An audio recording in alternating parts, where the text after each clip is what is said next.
Do we want to make us, I know I should have asked this before. Do you want to highlight us or whatever we did last time, remember? Spotlight. Yes, let's do that. Yes, that. But now I Spotlight. became really big, so I have to make my window smaller. Yes, you can put your gallery view so you see everyone else. Hello, there. everybody. Welcome to this gift Zoom with Katarina. Amazing. How did we get so lucky? This is the second of a holiday gift series, and we will be talking about touch as a superpower. I thought we were talking about receiving, but it is about that as well. Maybe. Yeah. Maybe. Well, it definitely is about receiving, and so much with touch is about receiving. But really, like I had because we were going to talk about touch as a superpower, I had to, take a few minutes and just like ponder, what do I mean by that? Because I often call it a superpower, both in my classes and when I talk about it in general, I say it's a superpower. And I mean, it is such a lie detector, for example. So if you look at touch is the thing where you communicate with people around you and the world. And while you can say things with words that are, they can be very true or not, but touch can't really lie. Touch gives you this like instant download of what's going on, not only with the person that you're touching or the thing that you're touching, it actually gives you a download of information on what's going on with you in that moment. Because I think we've all been in situations where, for example, somebody comes over and hugs us, and we suddenly notice how uncomfortable we are with ourselves. Not necessarily even with that person, but the moment touch comes in, we can't hide anymore. With words, we can keep the image up, but with touch, it disrupts it. It takes us out of the autonomy, of the separation, of all these things that we keep up to be our personalities and our stories in the world. And like touch just pulls us out and brings us into, okay, this is what's going on for me right now. And it can also do the opposite, of course. Like you can actually, like you're talking about receiving, you can actually choose in that moment, for example, to really receive that hug and allow yourself to kind of like fall back into you, get a sense of who you are in that moment. So, but touch there, you can't fake it. I mean, you can hug somebody you hate, obviously. You can be forced to hug your uncle that you think smell bad. I really don't want to hug all that, but you know it. Like within you, you know it. When you hug somebody, you know their whole agenda for that hug. You know if they want something from you. You know do you even know like if they've had a really kind of like a bad day, they'll hold on a bit longer. They'll, try, like there's this whole download of information that occurs with touch. That is just one part of its superpower, but that's what showed up first. So yes, it definitely has to do with receiving, like you were saying. I love that. I'm like, you said two things that really popped for me with everything that you said. First was it is a lie detector, like touch is as if it's a lie detector. And that is like, that just blew my universe. And the second thing that I would love for you to say more about is with the touch, you said you fall back into you. So, well, you can choose to. You don't, sometimes you don't at all. Sometimes you're like, it just becomes, now, just to be very clear, there's so many kinds of touch. And let's just like, so we're talking about maybe like this tiny piece of touch, and we'll get a little further today, right? But touch, there's so many different kinds. And we're going to talk a little bit both about the energetic and the physical touch and vibrations of touch. But in this case, so if we say we take a hug, so in that moment, not only do you know what's going on with the person that is hugging you, you also know what's going on with you, with that person that's hugging you, or just how your day is.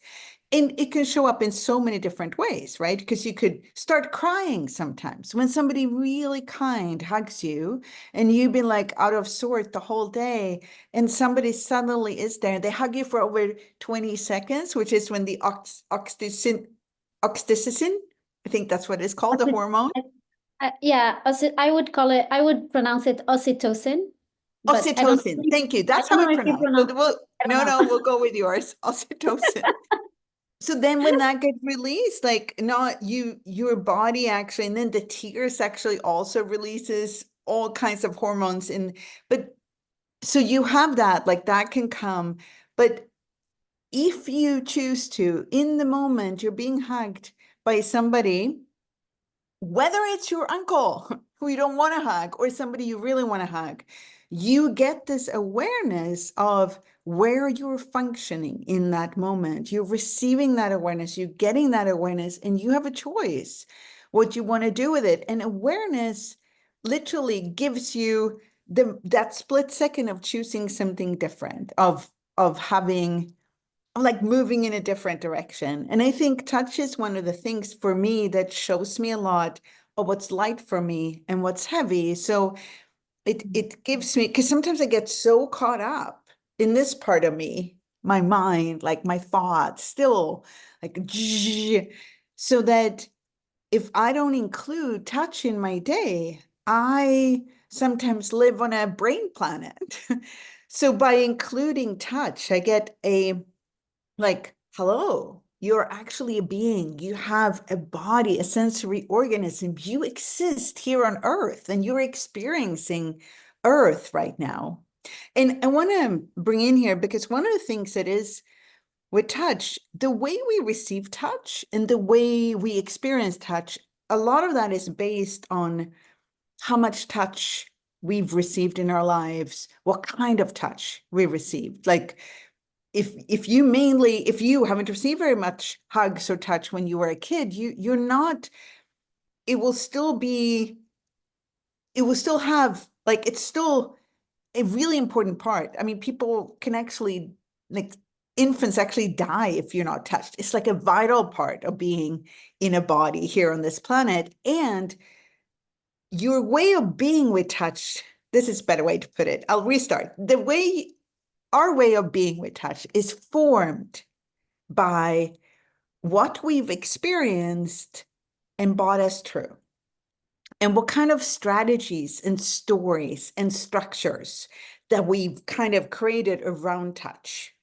So what I've seen, the way I play with touch in my own, in the classes that I facilitate, but also in classes I've been to, is that that's your starting point. It's the stories, the structures, the conclusions that you have around touch that you decided touch is and isn't.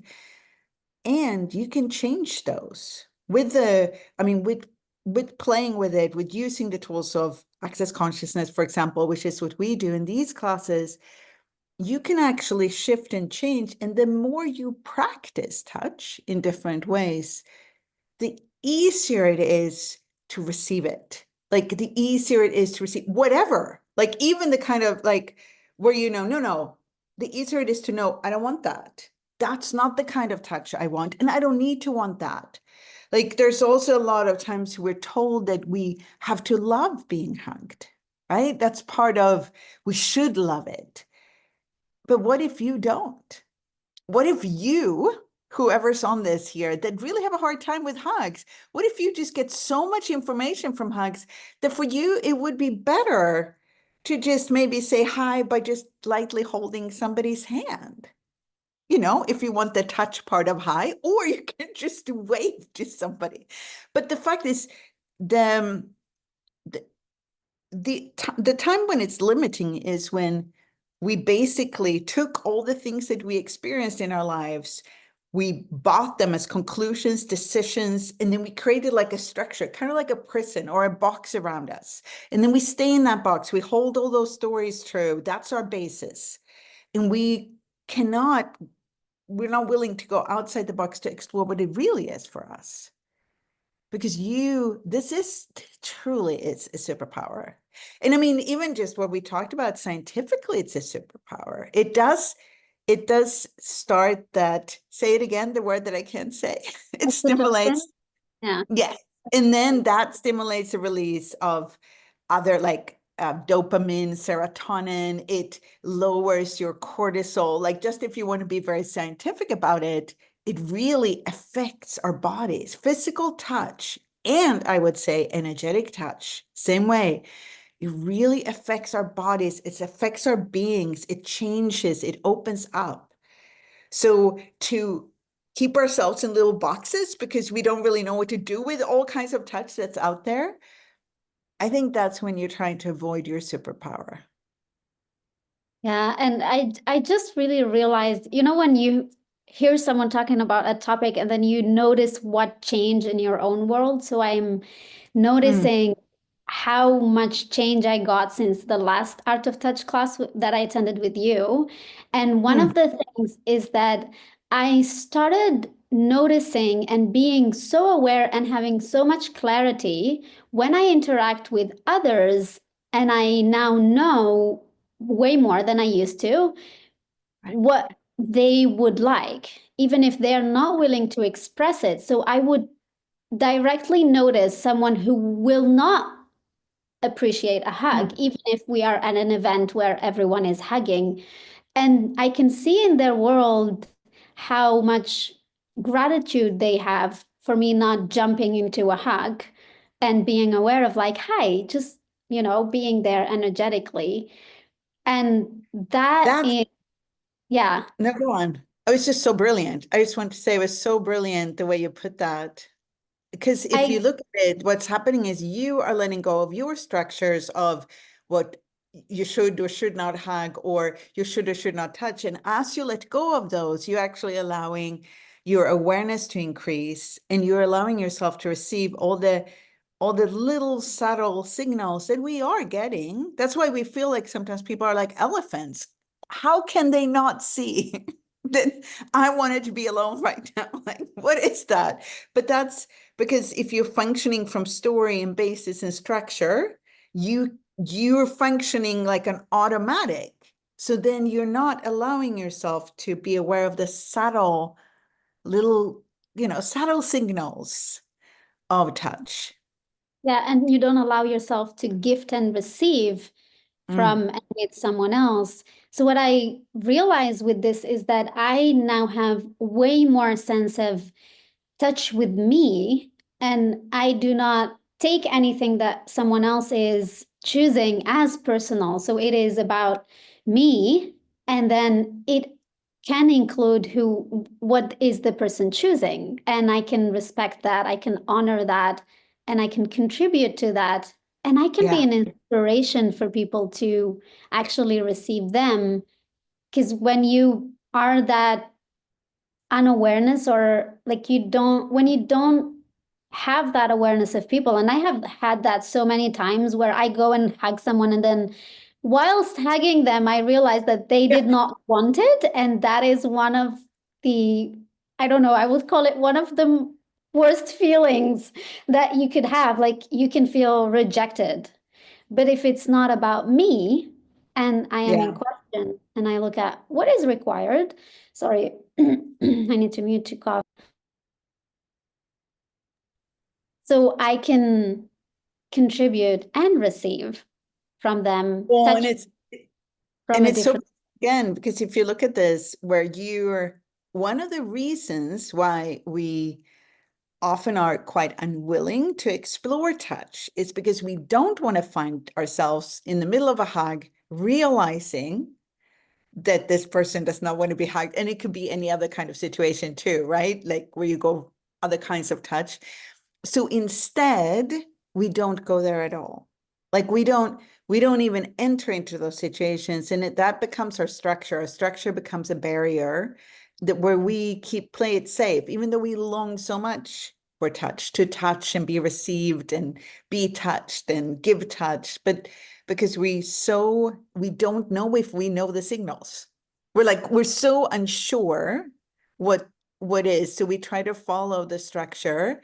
And if we're really unsure, then we create a structure that doesn't allow us to have that simultaneity. I'm sorry, I interrupted you. I got so excited by your comment. No, it's brilliant. Yeah, Thank you. Thank you for I love the dance of us yeah. talking about all of it. And there's a question in Arabic from Sarah in the chat, and she's asking, I'm not sure if she can maybe say more about it, but she's asking, what about humanoids and touch? So is Mm. there that you would like to say about that? Well, I am.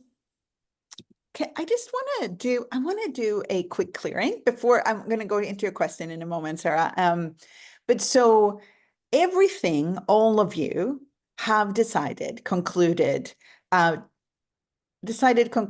and structured about touch based on the lives you lived up to this point, up till today, all the stories that you have around touch. Would you be willing to uncreate and destroy all of those? Right and wrong, good and bad, pot and pock, all 100 short voice, pullback spaces, creations, and beyonds. Okay, that was nice. That was like a beginning, but yes. That's So melting I the would walls. say, if I look at your question not as a difference between humans and humanoids, but more of what can touch be for humanoids, I would say that a lot of times humanoids are extremely aware. Like, it's one of the things when you start playing with the access tools, going to access classes, you start to realize how acutely aware you are. Now, a lot of us have shut part of that off because we're so aware of everyone, of everything. And that's one of the reasons why we think we want the structures and the rules and the regulations, because we're so aware that we're aware of all the signals that the people may not even know.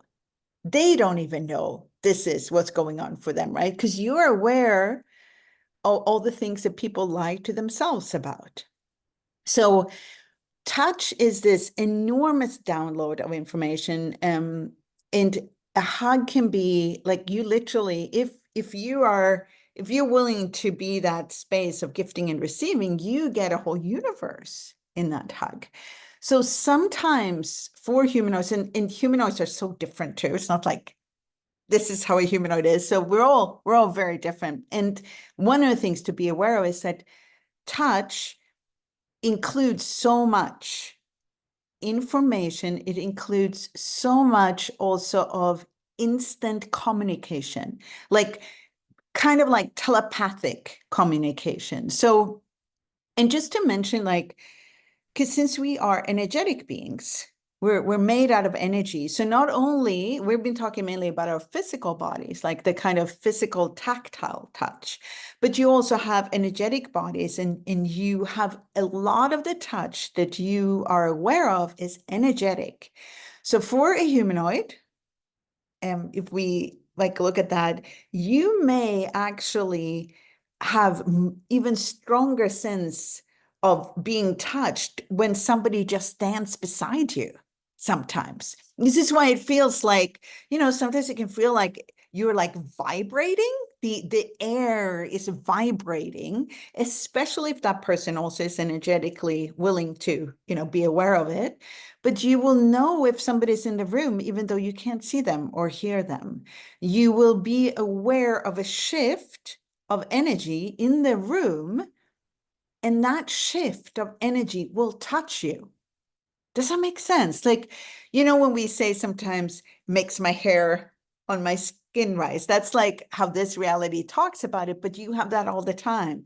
You will be aware of energetic shifts around you that will actually be like this, kind of like what do you like a caress, even on your whole being. So for a humanoid, this superpower is so always so present that for me to learn and to practice and to play with it should really be something we learn from the moment we're born, because it's so much of all the information we take in from the world comes via touch.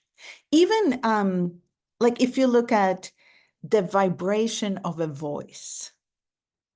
So you can hear like the shift, the tone of a voice can touch you. You can be touched by somebody being touched, right? Then you're touched more in your inner core. But you can, as a voice, a vibration moves, you start to relax because you are actually being touched by the energetic vibration and frequency of a voice. It was this really interesting little video, when you find these videos on Instagram that actually gives you, oh, that's why. But there was this video where they had did a study on teenage girls and looked at if they texted with their mom or if they called their mom regularly. And the girls that called their moms regularly, their cortisol levels were much lower. I'm guessing these moms are pretty good moms, not the moms that yell at their teenage daughters. But there's like a big study. I'll see if I can find it. We can send it in the replay, but because they get to hear the voice, the frequency, the vibration of somebody who cared about them, somebody who had that basically touch them with their energy, while just texting did not create that because it didn't have that frequency included in it. Now, some people are able to actually include the frequency in the text. I just want to add that. So it's not like texts are bad. I'm just saying, if you really look at it, how much are we actually touching each other by our very being, presence, voice, choice of mood, like in that moment? So I don't know if that answered your question, Sarah. I hope it did. I think you It said was a so, lot of brilliant things. I'm like, wow. And the world is such a beautiful, or whatever we live as, whether we call it a world or something else, but it's such a beautiful space to be in with all of these awarenesses because you get to experience things from a different space. And as I said, like when you were talking, I realized what changed in my life. I didn't look at that at all. I didn't see it. I didn't really acknowledge it. And then from that, I'm like, wow, what else can I receive? What other awarenesses can I have from whatever is around me instead of going to the wrongness? Like we talk about a lot about the whatever you think is wrong about you is probably your strength and your superpower. So if I am including all of these awarenesses and energies and receiving more, how much more can I be aware and how much more of my superpowers can I be yeah. in the world? So I want to comment on that. I just want to say, so everything you all decided touch is and isn't, like everywhere you put touch, like where you defined it into something, can we just uncreate and destroy all of that and allow yourself to have like the symphony of touch that is actually available? Ooh, Yes. everything that doesn't allow that, let's uncreate and destroy that. Right and wrong, good and bad, pot and pock, all 100 shorts, boys, povats, bases, creations, and beyonds. Yeah, and back to what you were saying, so one of the things that I find so amazing with touch is this, that it disrupts our autonomy. And because we're so used to define ourselves and to separate ourselves, even when we try to create a relationship with somebody, it is the relation between you as a separate unit, right? And the other person as a separate unit. So a relationship is really just the distance between those two separate units. So touch somehow has this magical capacity to disrupt autonomy, or like where we are just the little bubble that moves through the world.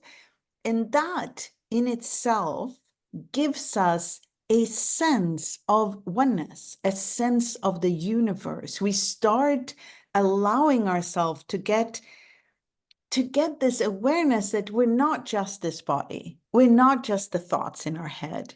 We are something much bigger, something unexplainable, something that you can't structure or put into a story in the same way.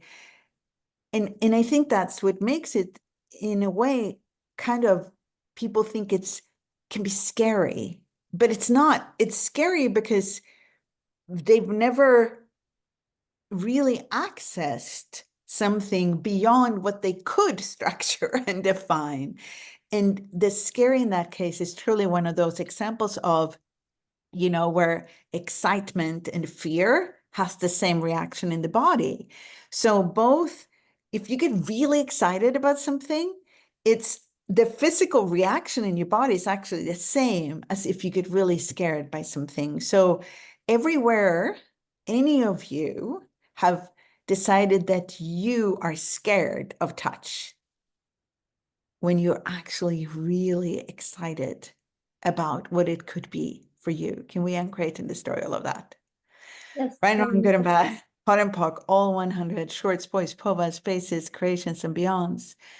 Because that's like, that space that you're able to step into when you start playing with touch, strangely, it includes you getting a sense of you, and simultaneously getting a whole different sense of the people around you.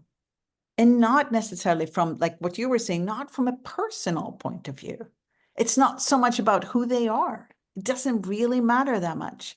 One of the things in the classes that is amazing is, you'd think that people would, I want to, because we do a lot of practices and we play a lot, and just very innocent playing, like nothing really, very, very innocent playing. And yet you'd think that people, I want to be with this person, or it'll be great if I'm with this person. And it doesn't matter at all. It doesn't matter who you're with, because the experience isn't about, oh my God, I'm going to get to like play with this person. The experience is about what touch becomes in this particular constellation with these people that you're playing with. And even that, I think, is a freedom for people to discover that it isn't a source. You are the source, and you are the source when you let your autonomy go, when you stop being separate.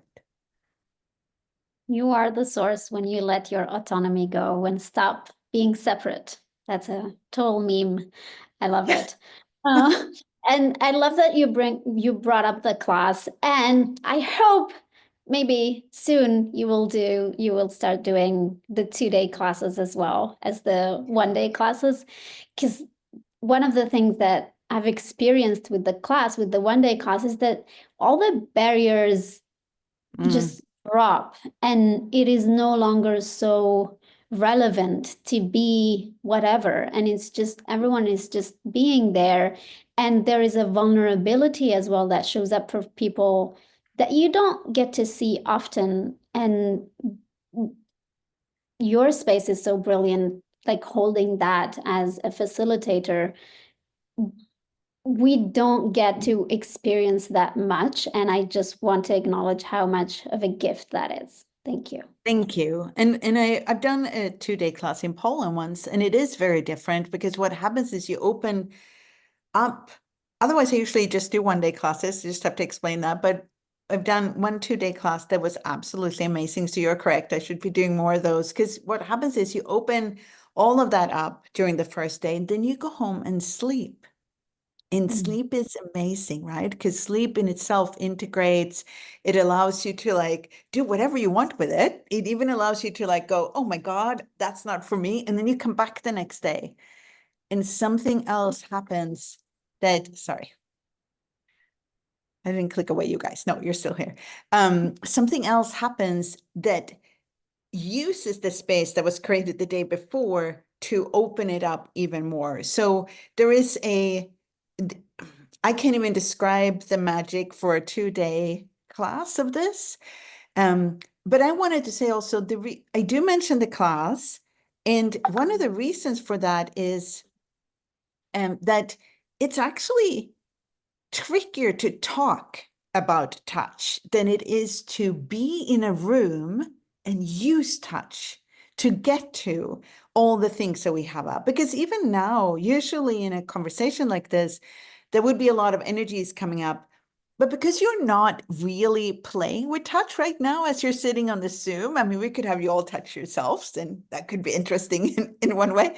But there's something that occurs when you start playing with touch that a lot, because touch is also in our physical and energetic bodies. It's in there. So when we start playing with it, it comes out, and you suddenly have the sense of it that is nearly like by the touching is how it's like touch is talking in the class, not your mind or your structures that you decided. So to be on a Zoom like this, it's nearly like you want to bring it in because you want people to actually allow their touch superpower to be part of the facilitation. But in the classes, the current classes we have coming up is 2 one-day classes. And it isn't like you can't explore touch without coming to a class. Of course not. You can always explore touch. And some of the things we talked about with voice, with another way to really interesting way to explore touch is actually to look into somebody's eyes too long and see what happens, because you are touching each other through your eyes. And that can sound very airy-fairy and spiritual, and I don't even mean it that way. I mean that you are actually touching each other through the vision, through the sense of your vision. You are touching each other. It's a very unique experience, and if you allow it to kind of like really sink in and be touched by it, then even that is like something that will bring up things for you that you then can uncreate and destroy if you use the access tools, and you get the awareness of it. What is going on for me? A lot of this is really like, who am I in the world? Like that's really, the touch is such a, yeah, we talked about it in the beginning, it's such a lie detector of what you think you are and how you actually function in the world.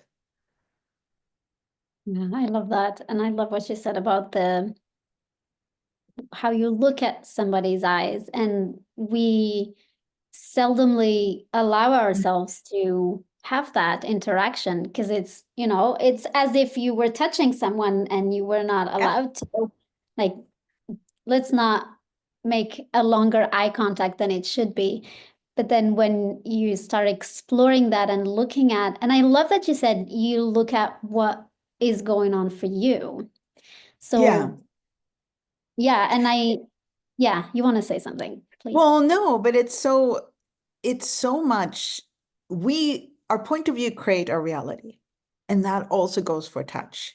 So your point of views about touch will create your touch reality. Like if you don't have a lot of points of views about that touch is dangerous, for example, or that you're not good at it, or that nobody wants to touch you, or that, all those are points of views. If you don't have a lot of those, and I don't mean you should have the opposite either. Like the opposite is like everybody wants to touch me, I'm super good at touch. That's also points of views. It's also conclusions. If you don't have really any of them, if you're willing to go in this like exploration of what is it for me today, what is it for me in these 10 seconds, what is it for me with this person, what is it for me in this context, whatever context you're in, that relaxation when you don't have to fulfill any story allows you to actually find out what you would like to explore. What what would you like to explore in the world? Yeah. Yeah. I'm And asking everyone, oh, what what would we like to explore? But yeah, maybe you want to share something, Katarina, about what you would like to explore with us. Is there anything else that you would like well, to add?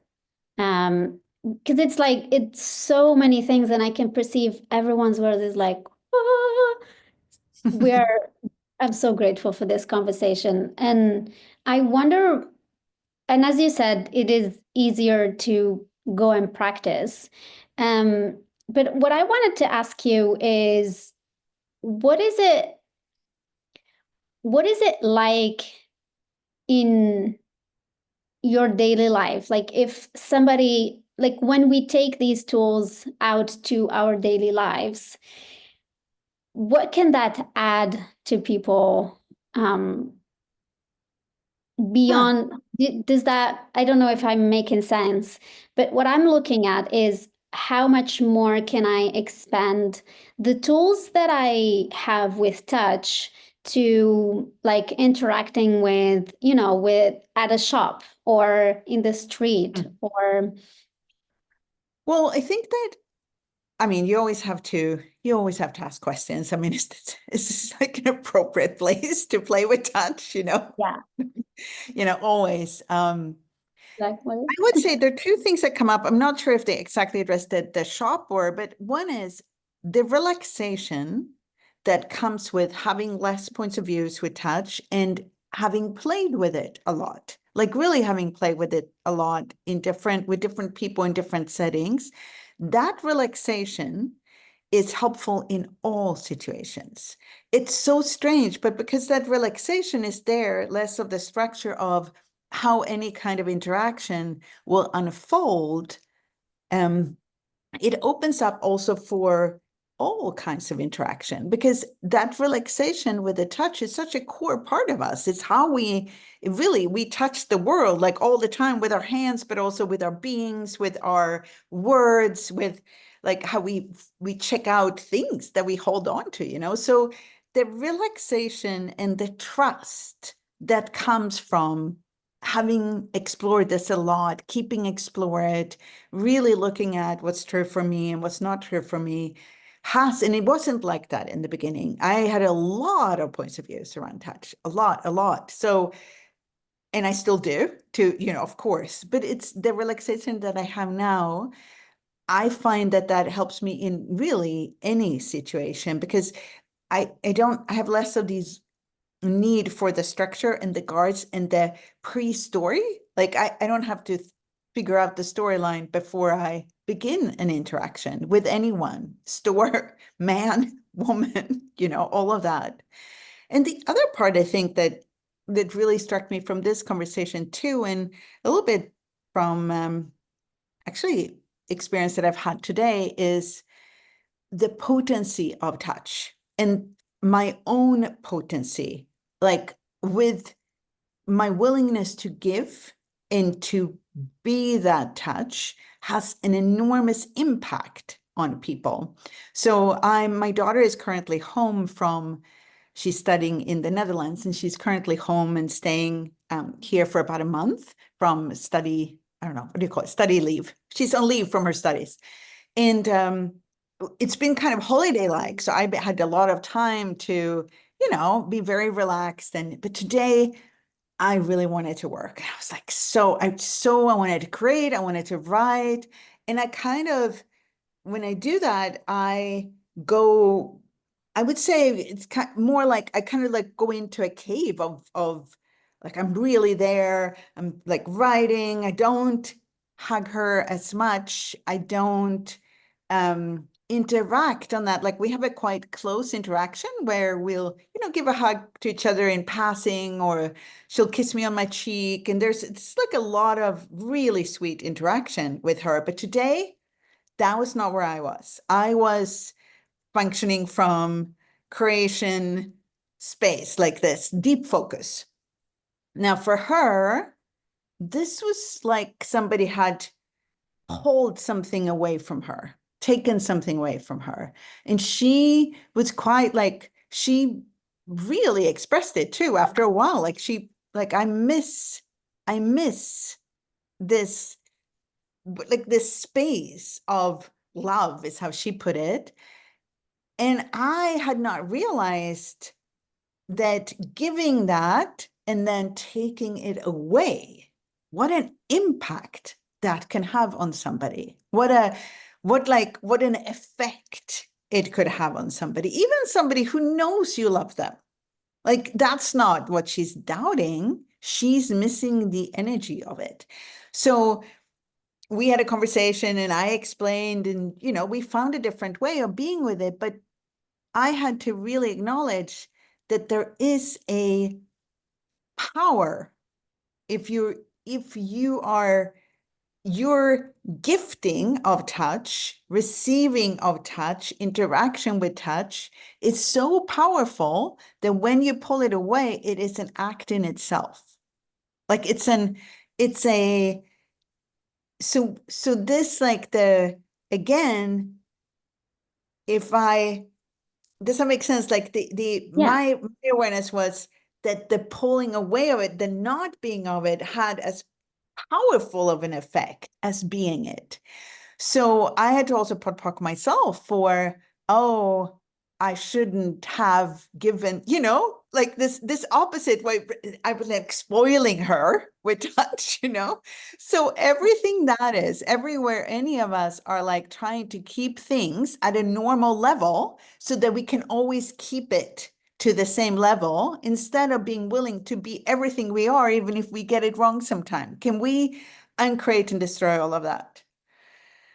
I know Yeah. I'm good and bad. Bottom Puck, all 100 shorts, boys, povas, bases, creations, and beyonds. So for me, it was a tremendous gift because this goes through like so much else. I can see this in many, many areas of my life. I can see how I touch people in many ways. And then suddenly I'm autistic enough to need this deep focus. So in my autistic part of me, I pull away. I don't want to talk to anyone. And I literally pull that, like that, whatever they're being touched by me, in me, away. So the I love key is that. awareness. Yeah, and the key is the awareness. The key is the being aware of that and knowing that, okay, it doesn't mean I have to be that. It doesn't mean I have to go around and hug and kiss my daughter the whole day. It means that I have to tell her what's going on. Like that's And all it means. I love Yeah. that you have that kind of communication because that's a huge Mm. part of it that adds to the awareness.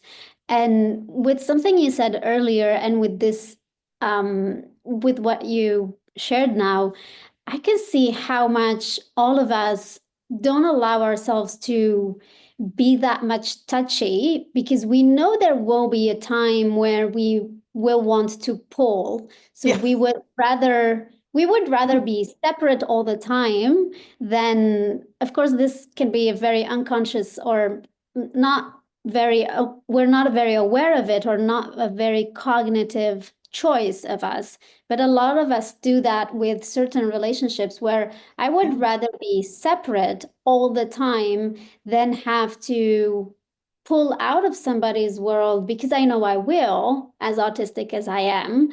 Mm. And we also do that with others where we would rather not receive from them all the time because we know they would go away and that would mean something. Yeah. So That's exactly because as I was now, it was lucky, look at consciousness, because it's my daughter. It's less of it has less of a charge. But if I had talked instead of my partner, like, or a lover, a lot of you would also have been able to recognize that. So in any kind of relationship, it's exactly what you say. We keep ourselves separate because we're afraid we won't be able to deliver. It's a transactional reality that we're functioning from, where if I deliver all of this, then I have to continue to deliver that all the time. We're not willing to be inconsistent. We're not willing to not deliver on our transactional deal of love level that we decided, a touch level that we decided we're on. And that, I think, is what keeps us at this like status, and not status quo, the least common denominator.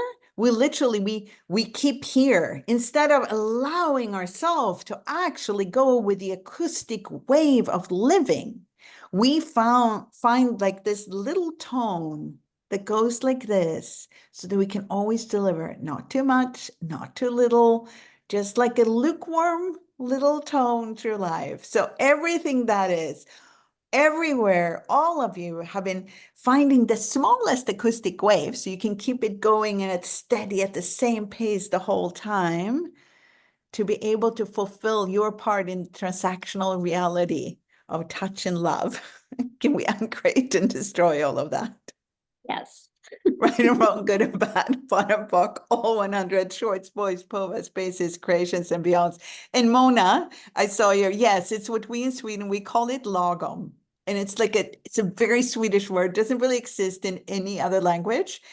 And it means basically lukewarm. Like it's not hot, it's not cold. It's not good, it's not bad. It's like lagom. It's like in between. And that's that tone of lagom. And I, for one, would like to have a tone of living, a whole symphony of living. But then I also have to be willing to be wrong sometimes. And today I was wrong. Like I wasn't wrong, but I was the one that created something that was not my purpose on creating. It was not my target, but it still got created. So I had to like just, and like you say, how lucky am I to have a daughter that I can actually talk to? So, and find a different way of being with that. Exactly. So let's be extraordinary instead of lagom. Phenomenal. Yeah, Phenomenal. phenomenal acoustic way with touch. Like, so what energy, space, consciousness, choice, magic, miracles, mysteries, power, potency, and possibilities can we all be to be the phenomenons and symphony of possibilities with touch that we truly be for all eternity, beyond all stories and all basis. Everything that doesn't allow that, can we uncreate and destroy it? Right and wrong, good and bad, pot and pock, all 100 shorts, boys, poets, bases, creations, and beyonds. Ah, thank you. That was a great question. That got us to something different as well. Yes, exactly. But I think that's what it was, the energy. So thank you. I really cannot wait for the classes and for the explorations, whatever they may be. And Yeah. the Dubai classes very soon. We have like, what, 20 days? Oh my God, it's like 22 days or something. So we do Yeah, have it a is. class live in Dubai with Katarina if you want to join us. I want to And add something to that yes, too with the please. Dubai class, because some of you guys on here I see are from Europe. And in Europe, it is currently very cold and dark. In the US, I think also it's quite cold and wintry, stormy. In Dubai, there is sunshine that can touch you on your cheeks, and you can look into the sun with your eyes, and you can be touched by the heat. So you could come there and play with us in the touch class, but also really be touched by a few days or a week or whatever you stay there of the sand and the water and the warmth and the sun. So I just, because I long to do that, I wanted to point that out for other people as well. And then we have classes coming up in Dubai, and then one in London, UK in May at some point, and then we're not sure about the date there yet, and then in Barcelona in Spain. So there are 3 coming up this year. That is awesome. I love it. I love seeing these classes all around the globe. Because they do create a different reality for whomever is willing to receive it.